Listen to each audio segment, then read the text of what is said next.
Welcome to Love and My Daughter-in-Law podcast, where my mother-in-law, relationship expert and master certified coach, Leanne Austin, will help you create more love and connection with your daughter-in-law and everyone else you care about. Hey y'all, welcome to Love of My Daughter-in-Law, episode number 104, What Else is True, with Katie Pulsifer. I love observing and connecting with other humans, especially noting how they feel and implement love into their lives and their relationships. We have the incredible Katie sharing some beautiful love and relationship insights with us today. All right, Katie, tell us a little bit about you. Well, hi. Thank you for having me. I really appreciate the invitation to be here. I am Katie Pulsifer. I am a master certified life coach. I have been coaching since 2015, experimenting with all sorts of different ways to coach and help people achieve what they want in their lives. So I've worked for other people. I have my own business, private coaching, group coaching, you name it. I'm in for all of it. I love that. I love that. And Katie has totally changed my life. So I'm honored that you're here. Thank you. Oh, well, likewise. We've had the pleasure of working together side by side for a very long time. So it's been fun. Awesome. Awesome. All right. So I've got 5 questions today. And the first one is, how do you incorporate love into your business and life? And how does that impact your relationships? Okay. Well, thanks for sending over these questions in advance and giving me a moment to sit with them and formulate my answers. And it was a really great journaling exercise, actually. But what I would distill it down to, I think, after I wrote and wrote and wrote and wrote on this topic is I think giving myself and others the benefit of the doubt whenever possible feels like the most loving thing that I can do in my business and in my life. That can look like I had a lot of intention to get something produced in my business, and I made a different choice to prioritize something else. And I give myself the benefit of the doubt about that, right? Instead of beating myself up or I missed a deadline or gosh, you can never get anything done. It's like, no, I fully intended to do it on that day. And this other thing came up and I chose that and it's all fine. Or giving clients the benefit of the doubt if they are, I don't know, unable to maybe make a decision to work with me or need a little bit more time to figure out what their next step is and what goal they want to work on. It just feels very kind. Yes. What do you think? I love that so much because I think we think often of giving others the benefit of the doubt, but I love that you also give yourself the benefit of the doubt. That is like both of those. That's beautiful. Yeah. Because I'm not confused about what I want to achieve or what I want to do or how I want to show up in the world. I just don't always perform or get it accomplished or do it as I expected. So it's like having grace with myself, giving myself the benefit of the doubt. And if I'm going to extend it to others, which is very, very easy for me to do, why not loop myself in and give myself that same grace? Absolutely. Yes. Yeah. I totally agree and love that. Yeah. Thank you. Yeah. So I think it does impact relationships in a really positive way because I think there's just more compassion, more understanding, more bridge building, more connection, more empathy. Yes. Yes. Yeah. Because if someone's communicating with you and they know, hey, she's got me, she's going to give me the benefit of the doubt. Yeah. That makes a big difference in the relationship. Yeah. Okay. All right. Next one. What is something you love about you and why? Okay. Another great question. Lots of writing on this one as well. I have I could say so many things that I love about myself, actually, which was really fun. That's awesome. Yes. It was really fun to look at a long list and be like, okay, yeah, these are hard-earned things that I am really proud of, that I love. But I think what I would offer here is my ability to ask myself this question, which is, what else is true? Oh. And I know that may not be a typical answer of what do you love about yourself and why, but I find that being able to ask myself that question allows me to dig a little deeper, I think explore, look for alternative views, perspectives, be a little patient with myself. Again, it's like kind of broadening my perspective instead of just being, and I get like this, maybe you do too. It's like a little tunnel vision. It's like only focused on this. When I ask myself, what else is true?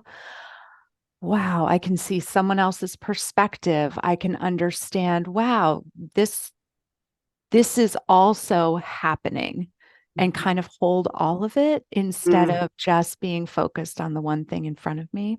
So that does feel like an act of love to me. Yes. That is, I'm going to start using that question way more often because that is Okay. like it just opens it up. Like the whole Yeah. curiosity, the whole everything, like what else is true? And just the digging. I love that. Yeah. Hmm. Mm. Yeah. Because we often can just want to limit things to our perspective or our opinion or our meaning. I get that. Mhm. It's very comforting. It's easy. And what we miss out on is what else is out there? What is going on for other people? And in our work, I think we ask questions like this all the time Mhm. when we're coaching others, Uh-huh. but to ask it of ourselves, like you said, accessing curiosity, openness, Mhm. a lot more we can learn. Mhm. That's going to be my new post-it. What else is true? I love that. Cool. That's awesome. All Uh, right. So number three, I love talking all things daughter-in-law. I know you do. You're so good at it. So any thoughts about either having or being a daughter-in-law? Mm. I do not have a daughter-in-law Okay. yet, and I've got three daughters. I Ah, might have a daughter-in-law someday. I might not. I don't know. We'll uh-huh. see. Yeah. We'll see what happens with our 20-year-olds um, or in their 20s. But yeah, this was an interesting one for me to reflect on because I have a mother-in-law from my first marriage. Mhm. And in my second marriage, my mother-in-law has passed. Okay. And I only knew my current husband's mother for about 18 months. Mm. And the entire time I knew her, she was very sick with Alzheimer's.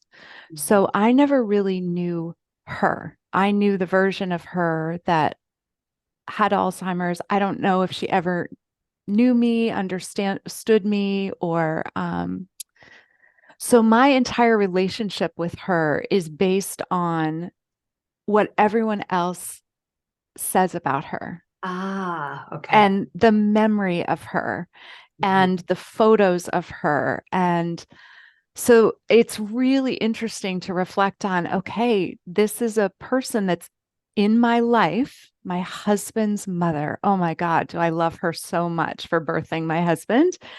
And yet I I really don't have anything concrete with her. I have these isolated memories where I did spend time with her, but I don't know if she ever really knew who I was. Mhm. Mhm. And that's totally fine.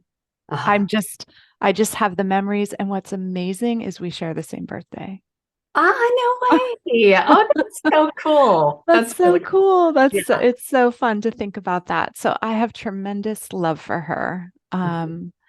And then when I think about my first husband's mother, who I adore and am still very connected with, and I don't see very often, We have so much history because I was married for 20 years the first go around. Uh-huh. And, but I remember, and maybe others that are listening to this can relate to when my husband and I split up, feeling very confused about how she and I were supposed to still be in relationship.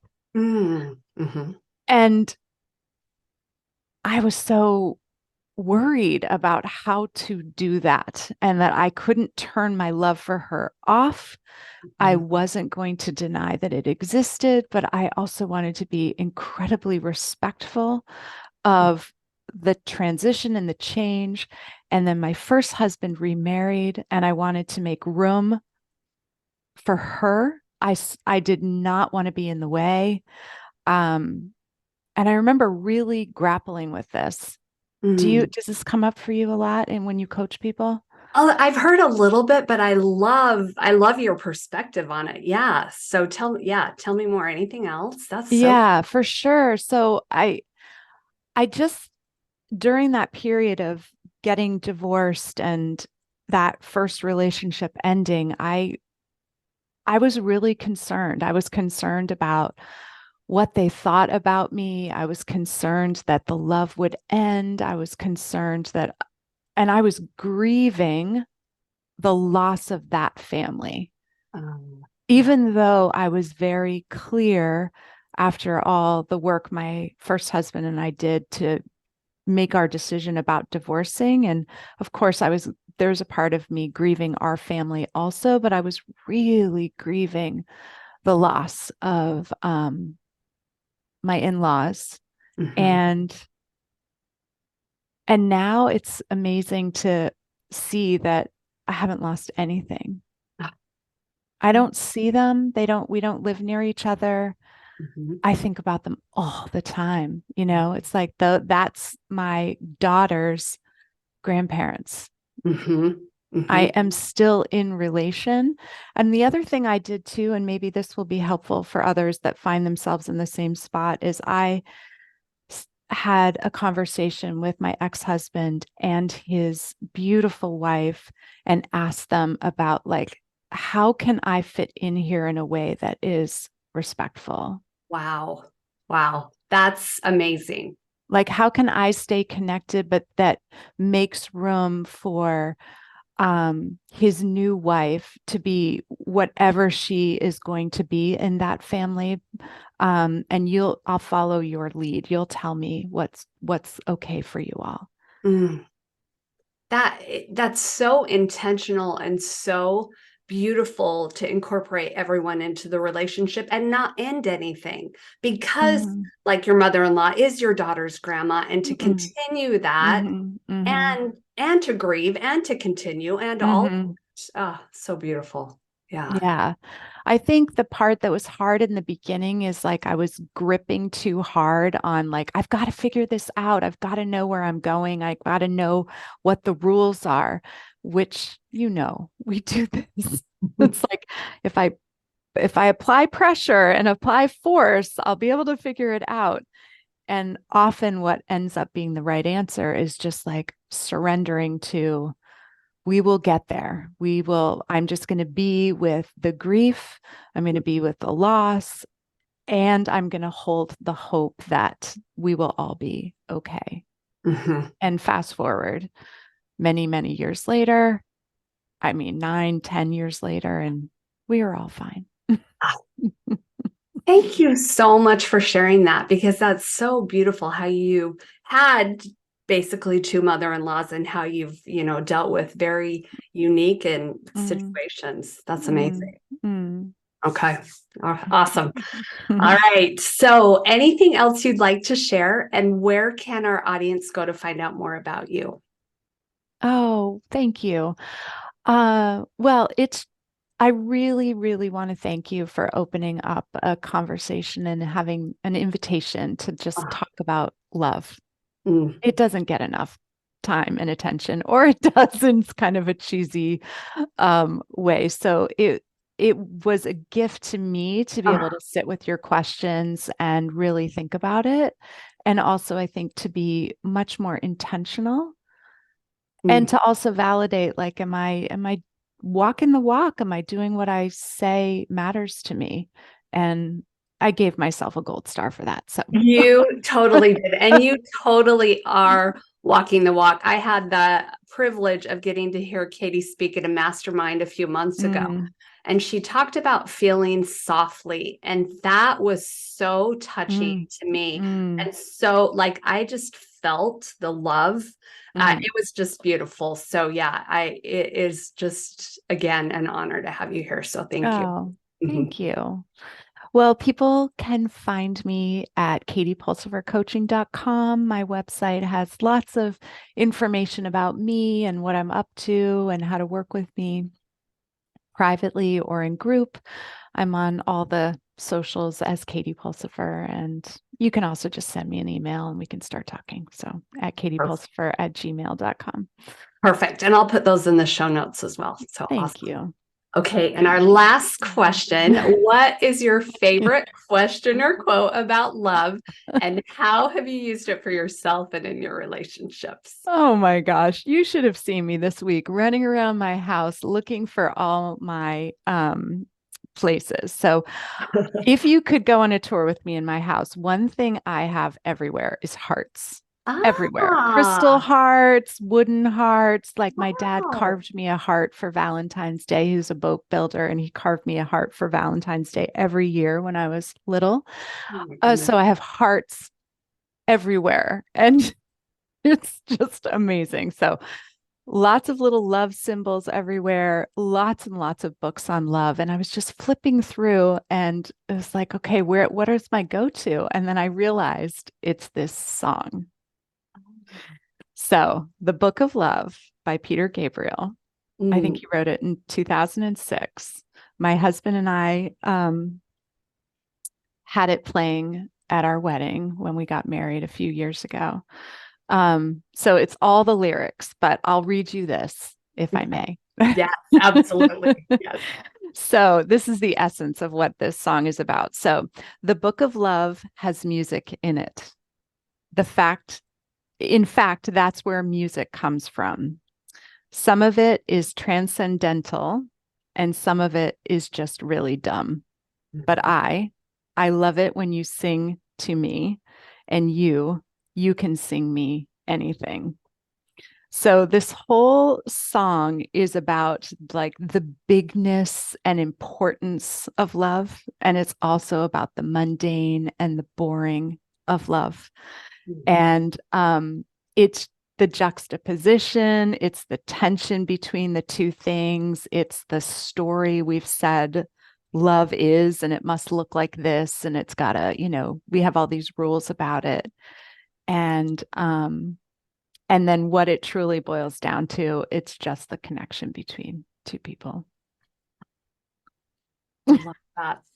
You have to go play it. It's so good. Yes, now I'm going to have to listen to it. That sounds amazing. And just the connection. That's beautiful. So, all right. Well, here's to music and the Book of Love. Something to think about. Thank you, Katie, for sharing your love insights with us today. So appreciate that. I really enjoyed being here. Thank you so much. Have a good one, y'all. And here's to love. If you enjoyed this podcast, check out Leanne's Lovin' My Daughter-in-Law program, where she coaches and teaches a variety of ways to have more fun and connection in our relationships. Leanne also shares the 5 secrets she uses to create a beautiful relationship with me and her other daughter-in-law. She's the real deal. I highly recommend you check this out.